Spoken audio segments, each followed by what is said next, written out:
दोस्तों, गाड़ियों में इथेनॉल यानी E20 पेट्रोल से माइलेज कम होने को लेकर जब एंकर ने नितिन गडकरी जी से तीखे सवाल पूछे तो देखिए क्या बहस हो गई। आप लोग को बताना चाहिए था जनता को कि तुम्हारी गाड़ी में E20 डल रहा है। अब मैडम जल्दी मत करिए, थोड़ा समझ लीजिए। ठीक है, आप बताइए, मगर सवाल तो आएगा सर। पहले तो नितिन गडकरी जी ने कभी ये बात नहीं मानी थी कि एथेनॉल से माइलेज कम होती है। जब हरदीप पुरी जी ने ये बात मानी तब उन्होंने मानी। ब्लेंडेड पेट्रोल जब यूज कर रहे हैं तो माइलेज कम होगी कि नहीं, बस इतना ही पूछा मैंने। आप गलत बोलती हो, फिर समझो। देश की जनता अभी सीरियसली कंफ्यूज है कि नितिन गडकरी जी के पास पेट्रोलियम का कारभार है कि इनके पास ट्रांसपोर्ट का डिपार्टमेंट है।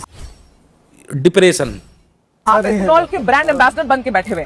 सेंट्रल एक्साइज भी कम किया है एथेनॉल ब्लेंडेड पेट्रोल पर, इसके बावजूद भी पेट्रोल के दाम कम क्यों नहीं हुए? ये सब सवाल आप पेट्रोलियम मिनिस्टर को पूछो। ये बढ़िया है। अभी आप देखो, आप क्या करती है, हाँ। आप तबला डग्गा बजाती है। अरे क्या तबला बजाती आप अभी मुझे पूछ रहे हैं कि तुम पेट्रोलियम मंत्री हो क्या, ये भी तुम बोलोगे?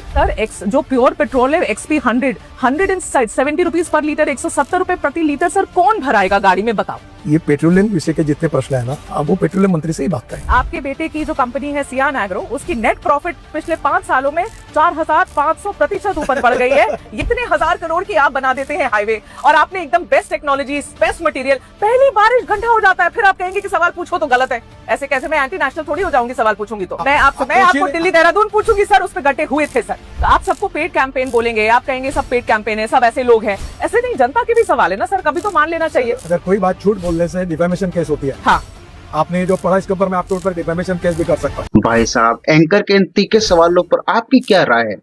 कमेंट में जरूर बताइए।